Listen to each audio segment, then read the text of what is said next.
Hello, everybody. Welcome to another episode of our monthly podcast. We have officially partnered up with United Gaming going henceforth. So it is now Gamerz Dynasty / United Gaming Podcast. And it is a live podcast, so our friends and family and fans across the globe can participate in the live podcast. And for those of us who aren't able to make it to the live podcast, well, we will be uploading this to YouTube, so please, drop us a follow over there. Be sure to catch up on past podcasts. You are more than welcome to check all of those out. We do have a link in chat for those of you who have not had the chance to check that out. A follow on YouTube is very much appreciated. But without further ado, let's start the show. And as I like to do, in the beginning of every show, I like to get all deep and all wisdomy and what have you. But there was a quote from Chris Rock that really had me thinking, and it's going to actually bring into a big point that we're going to be talking about today. So the quote goes something like this: "I'd always end up broken down on the highway. When I stood there trying to flag someone down, nobody stopped. But when I pushed my own car, other drivers would get out and push with me. If you want help, help yourself. People like to see that." What that pretty much means, at least to me, is that if you are trying to get help with anything, you must first show that you've put in the effort to being the source of your own success. Don't just go out there and ask for help from people, because people will not help you if they don't see that you are seriously invested in yourself. And this ties in more specifically to what we do here on Twitch, where essentially, as our dear friend Mr. Rusty likes to let us know, is that we are very small businesses. Well, not very small, but we are small businesses that are aspiring to be great and get great in what we do.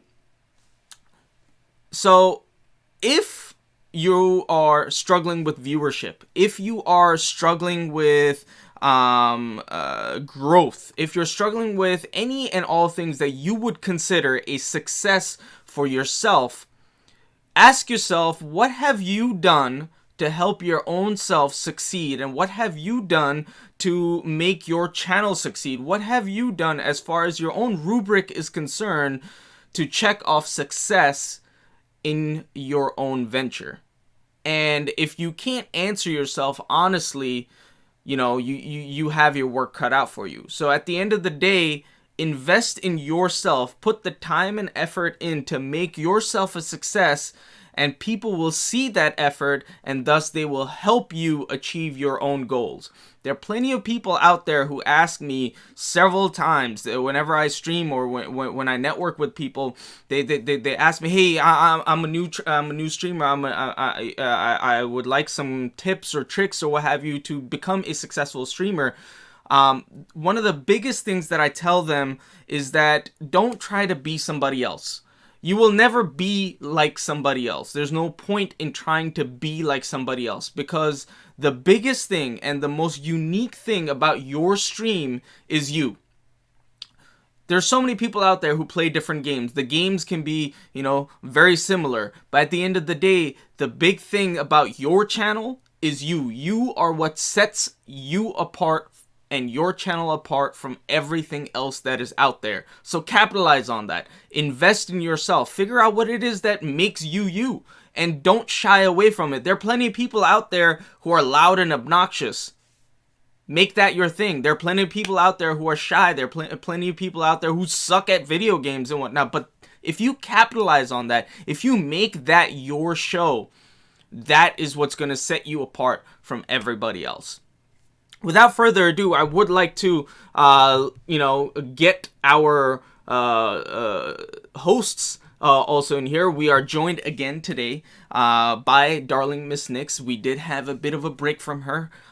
She was on vacation, so she is back. Hopefully she's in good health. I know she's just coming in from work, so do go easy on her. I don't think she's got her mind on straight. It is just the end of work day. And then we have Rusty, who, well, he never stops working as it is. The guy's an amazing dude. So welcome, everybody. How are you all doing today? Good. Yeah, I'm doing great. Awesome. So, I believe that a bit of a recap is kind of needed. I know, like, we've all missed each other for the past month, and last I checked, and I checked a couple minutes ago, Yuji has grown significantly from December to January. Albeit we did have like the winter break and a whole bunch of stuff and whatnot. So, Rusty, I believe we have new people who got partnered. We have a lot of big things happening in United Gaming. I hear something about delicious coffee is also in the mix. What's going on? I don't even know where to start. Yeah, we had Lasta got partnered. Joker got partnered. We're doing really good as a team. We had the coffee sponsorship get approved. We're waiting for the labels to be printed, but we've tested. I've taste tested the blend with Mrs. Rusty, and we seem to like it. We have a giveaway for 5 Elgato Stream Decks that we are working with Heliot. They are a company that's closing in on their first round of funding. I'm sorry. Hold on. Did you say 5? Yep, 5 Elgato Stream Decks. Wow. So not 1, not 2, but 5. So, get out there, guys. Let's get these Stream Decks. And I believe it is what's the website that they have to do this on? The Heliot, and it's exclusive to our team. There you go, guys. Exclusive giveaway for the United Gaming Stream Team. So basically, this is one of those things that you can invest in yourself with. I believe the idea behind it is that you are supposed to submit 30-second clips of you advertising any and all streaming gear that you personally use. So, this is going to be a personalized content, whether it is, hey, you use the Blue Yeti. Okay, cool. 30-second as to, selling Blue Yeti. Talk about it. Yeah, and then one of the best tips for this is you can do multiple videos about the same product. I would focus on one aspect that you like or dislike about it, and then I think leading with a product review on whether it was a good buying decision or a bad one, in your opinion, is probably the strongest way to start off on this competition, and then you could fill it in after with like the different aspects, because they're short little segments. So I checked it out. I already got my acceptance and everything, and I'm in there and whatnot. What's really cool about it is that once you submit it, other people who have access to the website and everything, they can actually give you tips and pointers as to how to make that video better, or if they like it and whatnot, and then you can go off of their suggestions and then improve upon those videos, and then just keep submitting more and more videos on top of that. So it's actually really, really cool in that regard. That being said, I know I actually made a list. Hold on. I jotted things down, okay? I'm sort of kind of prepared. There it is. Wow, Galaxy. Wow. Look, I've had like maybe a little bit of free time at work, so I was literally just sitting there and jotting things down on my Galaxy Note 9, which I really need to put out a review for. But anyways, that's not what we're here for. How to be a better you. I think I kind of sort of covered that. Let's be a bit of gamers and let's talk in terms of 2019. Okay, so 2018 was a great year.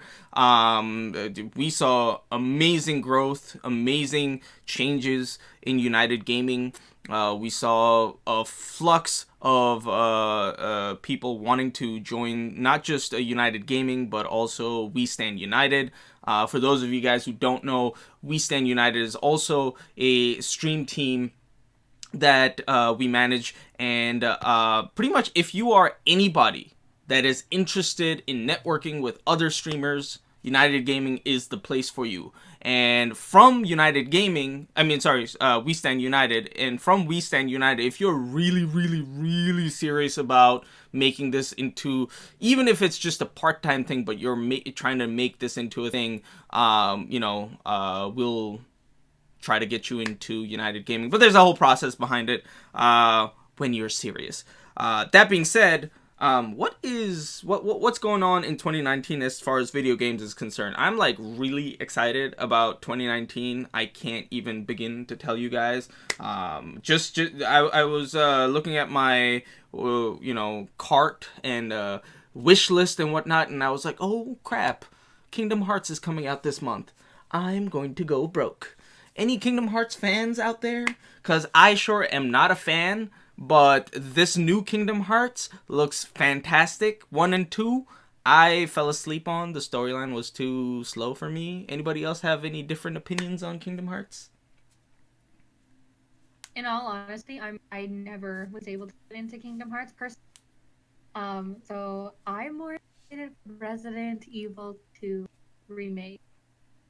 Oh, is that happening? When's that coming out? I believe, rumor has it, it's coming out on console within this month. Oh my god. Okay, Resident Evil. Yes. Yeah. Okay, cool. What about Rusty? Rusty, what are you playing these days, or what are you planning on playing these days? Anthem looks good. That's kind of in my wheelhouse. Yeah.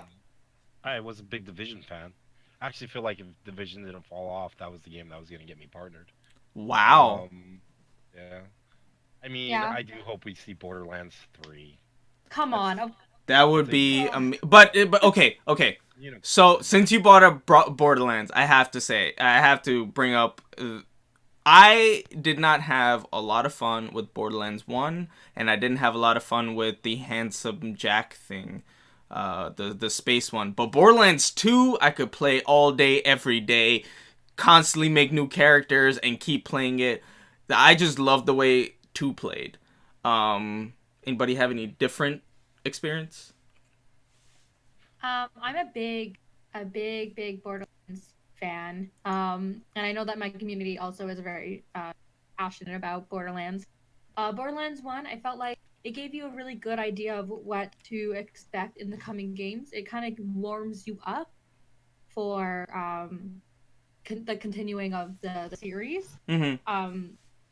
Yeah, I would still say it's a good game, but it definitely was a little bit chunky. It was a little bit buggy. And some of the characters were a little bit underwhelming. But then there came Borderlands 2, which obviously won Game of the Year. It did win Game of the Year, and then it also did win Best Villain. Because obviously Handsome Jack. Yep. So we don't even need to go into Borderlands 2 because we know that it is a phenomenal game. It has so much satire. It's just a very in-depth kind of game, and it has lots of little gifts that keep on giving in it. With the Handsome Jack, with pre-sequel, I didn't find it to be a bad game. I just felt like it went back to problem with Borderlands 1, where the characters were underwhelmed. I felt like they were very disconnected, and I felt like it was almost a little try-hardy. They were trying to make the humor just as satirical as in Borderlands 2, but they just didn't have that touch to it, I feel as though that it was an incomplete game, the pre-sequel, and more so that it felt like it was rushed and they were trying to compete with other games that were out in the market, and it just didn't blow over so well. Not saying that it didn't do good or what have you. There were plenty of Borderlands fans out there who thoroughly enjoyed the game, but I feel as though that it came out at a wrong time. Maybe if it came out a month or two later or earlier than some of the hotter releases that came out that year, I think it might have done a little better. But regardless, I am also excited for Borderlands 3. I think it's going to be I kind of disagree with both of you guys. I think Borderlands 1 was the only game that they advertised that was true to what their message was, and that we would get a gazillion guns, and then they would all be awesome. Borderlands 1 by far had the best gun RNG. Borderlands 2, it was cool, but they had fixed roles, they had quest lines for guns that, so for me, and I put something like 3,000 hours into Borderlands 1 and like a couple Wow. thousand into Borderlands 2. Whenever you got a drop in Borderlands 1, it could be something amazing. Whenever you got a drop in Borderlands 2, you had to make sure that you were farming in the right spot to get the gun you wanted. Yeah, Huh. that's true. I'll agree with you I on feel that like one. that actually killed a lot. Okay, so I think Borderlands 1 as a hardcore community had a lot more tighter people that were just looking for guns. There was no storyline to speak of. So it was legitimately their hook was that you could get these crazy guns that you'll never see again in either game. I do feel it kind of got broken really fast because Borderlands 1 was rife with hacking. It was super easy to do on the 360. Borderlands 2, it wasn't so much. You didn't see it as much, but you did see that as well. Um, in Borderlands 1, we had a sniper rifle that was actually a shotgun. So Yeah, that it that. put 6 bullets into someone's face. You had a electric sniper that could bounce off walls, and then in Borderlands 2, you had the conference call, which was amazing, and you could combo that with the B shield and multiple other things. But it just because you knew when you were going to get that, and you knew what to kill, and you knew what shields to get, it kind of took away of some of the mystique of this open, like world that we didn't experience. Sometimes I do feel like See, less is more I in think gameplay. this is where like my hybrid experience comes in. So like I played Mm. maybe 40-45 minutes of Borderlands 1. The progression from the beginning was way too slow for me. I'm not even lying Only to you. 45 minutes? Yes, I tried my level best to stay awake, and it was so boring and it was so slow that I literally fell asleep on my controller several times. I think I attempted it like 4 or 5 times, and because like the main gist of the story as to why you're there and who you are and whatnot like was within that first hour, I kept falling asleep. I lost interest in it. Now, Well, I mean, fair. fast forward Sir, to Accused of being a good sir. story. yeah. I'm hold, offended that you hold, only took 45 minutes. hold on. But get this though, right? So when Borderlands 2 came out, now my brothers love Borderlands 1. They're the ones that convinced me to get Borderlands 2. Like I wasn't even gonna give Borderlands 2 a shot because of how boring Borderlands 1 was for me. So now we're three brothers. We all had Xbox 360s and everything. So when it came time to pre-order it, my brothers kind of talked me into pre-ordering like the most expensive edition, even though again I did not like Borderlands 1 at all. Now my best friend was also offended that like she just assumed that I had pre-ordered Borderlands 2. Now I used to work at GameStop during those days. I was at the pre-release launch and everything like that, and I was the only one there who hadn't pre-ordered the game. And when my best friend found out, because she was looking at like all the coworkers, they put their games aside and they're like, "Where is your copy of Borderlands?" I was like, "I didn't pre-order one." She's like, "What? No, you're buying them, bro. You're buying it." I was like, don't know. I don't know. I don't want it. No. So that was my story on how I ended up getting it. However, what I enjoyed about it was nobody spoiled anything about Borderlands 2 for me. Nobody told me what gun was good. Nobody told me what gun was bad. Nobody told me anything. I had to learn everything myself. But on top of that, what really got me excited about wanting to play Borderlands 2 day in and day out was the fact that I always played as a four-man team. And it was one of those games where it brought me back to the days of LAN parties where you used to just play Halo 2 against 16 people on a LAN party, and you're just just smack talking everybody, you're just shooting the shit, you're just having a good time, you're hanging out, and that's what Borderlands 2 was for me. And the gameplay, in my opinion, was way better than Borderlands 1's, and that's what made me stay with it. See, but I'm the type of person that I don't heavily rely on how things shooty shoot. That's why I'm also not super into Destiny, because that's what I feel like it, in my opinion, it relies on is, hey, you get to shoot things. That's cool. And I know I'm like one of the very few in United Gaming that don't particularly love Destiny. But I liked the story, and that's what I think. In Borderlands 1, you have to rely on. you know, is once you get past the introduction of getting off the bus and, you know, getting through with Claptrap, who is super annoying, and you're just like, okay, here's some raiders. Once you get actually into Haven and you start getting like start exploring a little bit more of that, and you learn more about the vault, and you get to meet some of the characters, and you get to meet Tannis and all of these different people. That's when the game starts getting really, really interesting. So that's why I was like, I'm offended, Belfie. Like, you only spent 45 minutes because Okay. after that first initial hour, that is when you start seeing the gold. That is Borderlands 1's beginning story. Right, you're absolutely right. Story. I loved Borderlands 1, but there was no story in Borderlands 1. So I loved it. So- I loved it.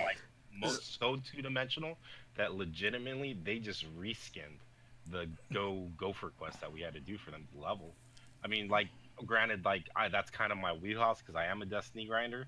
Like, you know, you do the same things over and over again. You go grind and you finish quests for XP. But no, to me, Borderlands 1 didn't have a story until the first expansion when PK Baja was a zombie, and you had to go through there. And then they actually introduced a story through that, and then there was Jacob's expansion. But like through Borderlands 1, like yeah, they talked about the Vault, and then the Vault was actually nothing like they talked about. And then they had to reset the whole franchise for part 2 to give the second one a storyline that made sense.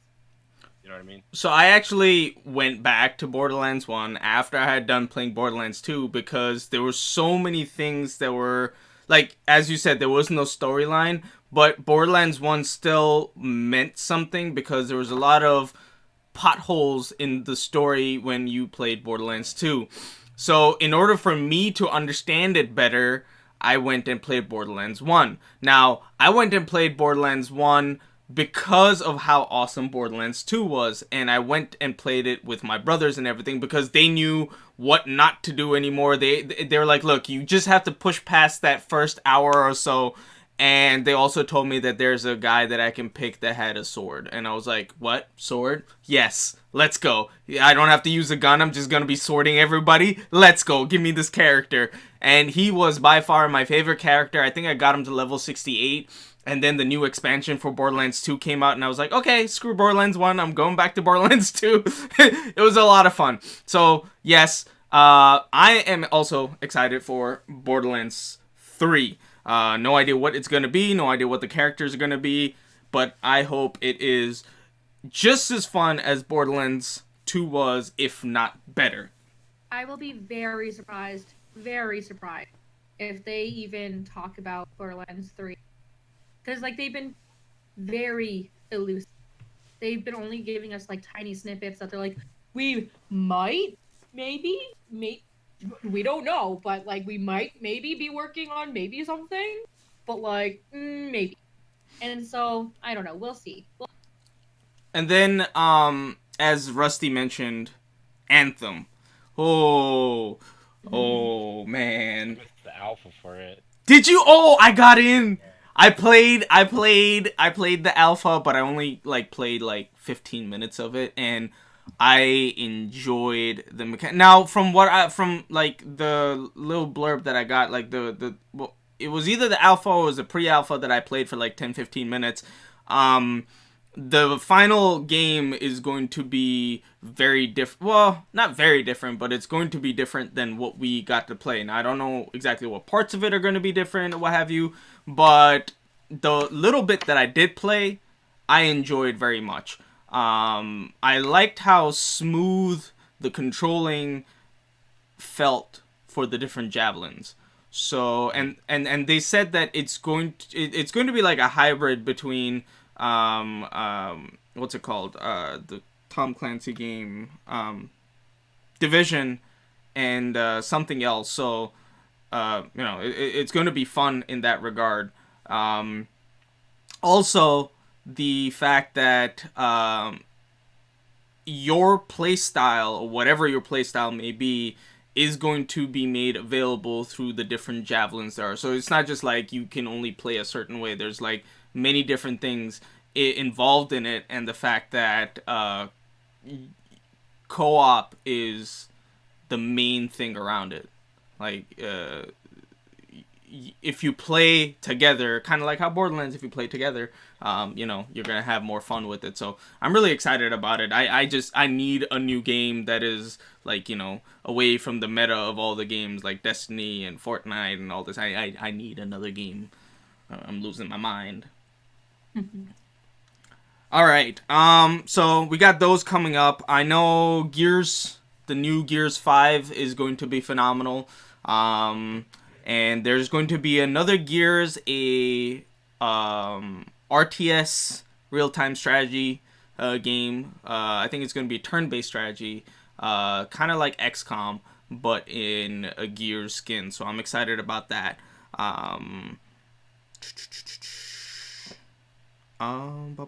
Oh, so everybody not everybody. A lot of people go through the, new year, new me. I'm not doing that. I don't think a lot of us are. However, I did want to talk about something that was brought up recently in the United Gaming Discord. And I've been seeing a couple different videos about it from a lot of the YouTubers that I watch. And it caught my eye, so I thought I might as well bring it up in the podcast. One of the things that we've been talking about lately in our Discord is how positive we are as a group. How we're not toxic, we don't promote negativity, and so on and so forth. However, even though that may be the case, more often than not, we allow people to influence us into becoming negative or toxic, whether it be because we got pissed off or because somebody got under our skin, what have you. And more specifically, this happens with competitive Destiny players. And I was watching a video, I think it was by True Vanguard, and he had said something like, you know, let's stop getting angry and pissed off at other people because they don't play the way we want them to play. And it got me thinking, like, that's a very good point, because everybody has fun in different ways. What may be fun for me or enjoyable for me is not the same for other people. And I wanted to just bring up the idea that being positive is not just something that we say. In order to actually be a positive identity, you have to figure out what that means for you and your channel and us as a stream team. Promoting positivity, it starts from yourself. Getting pissed off over trivial stuff and then lashing out, that lashing out part, that's where the problem lies. You know, everybody gets pissed off. You can't stop from being pissed off. Unless you're like Gandhi or something. I don't think he ever got pissed off. Or maybe he did. I don't know. But like, you know, you can't lash out at people. Or if you're going to lash out, don't get it so that it's like so severe. Don't go on a tirade of cussing or anything. Try to control that within yourself. It's going to help you become a better person. I don't even think it is simply, just to add on to golf. Yeah. I also think it's a big thing, like in my household with me and Kat, and this doesn't even have to go into your gaming and what communities you are in or the friends that you're playing with. It's the montage of you are who you hang out with. And so if you hang out with people who are very, very negative, who get very angry very easily, if you hang out with people who have a bit more of a negative mindset to themselves or to their community or gaming or whatever, you are going to eventually adapt to those and kind of adapt to yourself as well.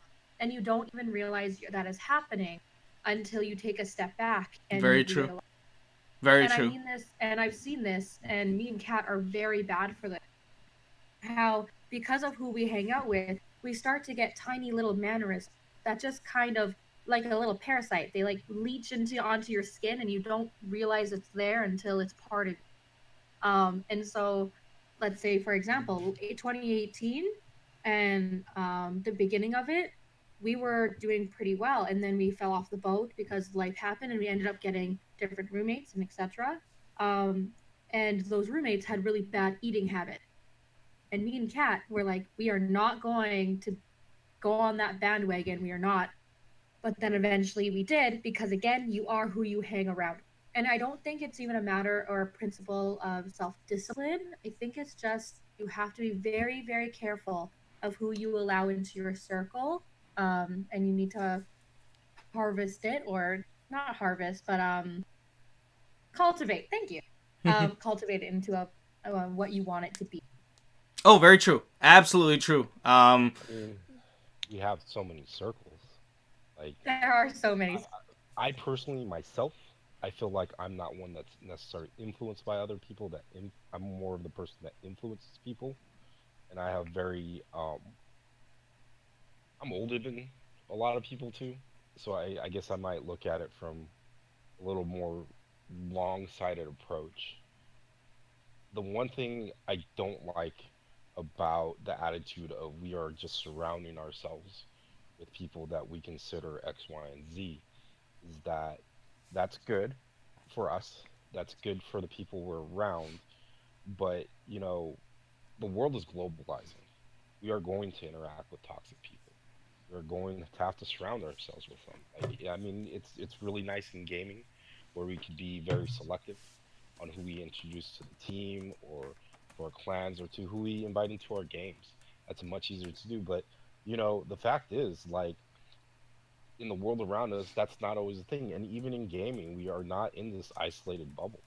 You know, um, while we disagree with people, and it could be on very, very important core values, like super important core values, things that are are things that people will put their life down on, or just spend like um a lot of time fighting against or fighting for. I do think that dialoguing is important. It is always important to understand, like, toxicity as toxicity's sake is, even just through streaming for as long as I've had, where people have that initial outburst of just like, well, what were you thinking? And then you need to dive deeper. I called people out and said, you're just in here. Like, I kind of feel like you're just in here because you had a bad day. What's that about? You're gonna be like this? Because like 5 seconds of dialogue to kind of like call someone out and put them on the spot is much different than letting them invasively come into one of your inner circles. And to be fair, like, the relationship you have with different people and the strength of those relationships, that could affect you in different ways. Like, you don't have to bring them into your home and make them family and cook them dinner, but as an associate, as an acquaintance, I do feel like if everybody in the world that is preaching positivity shuns themselves from people that are openly toxic, then those toxic people are just going to keep on being toxic and get worse. If we look at it as like that is infectious for us, yes, we have to be aware from it, but how are we going to change it? Like, how are you going to address it? How are you going to interact with those persons? Are we just going to banish them for our life? What if the people that you are looking at that you feel may be toxic, maybe that's just something else, right? Like, granted, they're not expressing it well, but that's why we set guidelines and boundaries with each other, and we communicate those. We have to push these things forward. We have to come to a better understanding. I personally feel like the Death Scene directory. I heard this. Someone referred to it as very curated, and they said it as a good thing because they were able to push that forward and remove a lot of toxic elements. Who makes that call at the end of the day? Who gets to decide who is not a toxic person and who is? What if culturally, because we are a globalized community, someone across the world, they're on a different social evolution in their country or in their culture, and do things and say things differently? Are we going to banish them? Are we going to stop moving forward and understanding where they're coming from, and educating ourselves as well as them on how we could have a harmonious communication? You know what I mean? There's a lot of things to look at in that aspect. It's a very fine line when you become exclusive. I do feel that there need to be boundaries and rules set up beforehand, and kind of like there should be some type of structure when you're looking at talking about very controversial issues or working with people that you have to kind of question. But in the same sense, I don't feel like isolation is the answer either. Very true. I mean, when you isolate yourself, you kind of stop yourself from growing. It is only by surrounding yourself with people of different opinions and different mindsets can you actually grow. So yeah, valid point, very valid point. And yeah, 100% agree. It's all about having those conversations. It's all about talking to your community. It's the same thing that comes up in marriage a lot. I've been reading a lot of books about marriage because I recently I got would like to married. qualify what I said a little bit too. So like there is a definitive difference between people that are actively looking to learn and that are receptive, and then there are people that are just not. You know what I mean? Um, I post a lot of TED Talks for you guys in the United Gaming stuff, but a couple of them deal specifically with internet content creators that instead of banishing the trolls and then the bad comments they got, where they actually reach out to them and interview them, have a conversation. And it's not that they never approve, like by doing that, they're not saying, hey, I agree with what you said, but they are trying to understand a perspective that and maybe share a common bond so that learning can happen and move forward. That makes sense. Interesting. Never thought of it from that point of view. But that would make some interesting content for sure. Okay. That brings me to a quick tip that I have discovered. Now, I usually don't recommend anything till I have tried it myself. So if anybody else would like to try this, they're more than welcome to. There's a lot of things that I have been doing on the back end because I recently got married. For those of you guys don't know, last December, well, not this past December, but the December before that. So in 2017 December, I got married.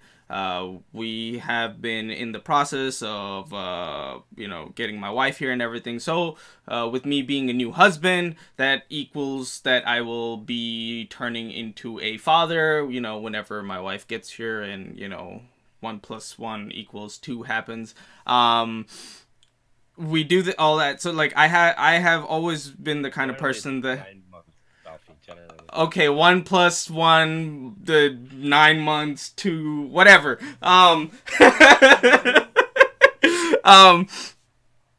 I have always tried to prepare myself, and yes, I know that you can't really prepare yourself for marriage or being a father and all that stuff, but like, you still have to do a lot of prep work. And that being said, with the whole government shutdown and no tax returns, and possibly in the near future there might not even be Social Security and whatnot, I thought financial security is a very important subject that I need to have for myself.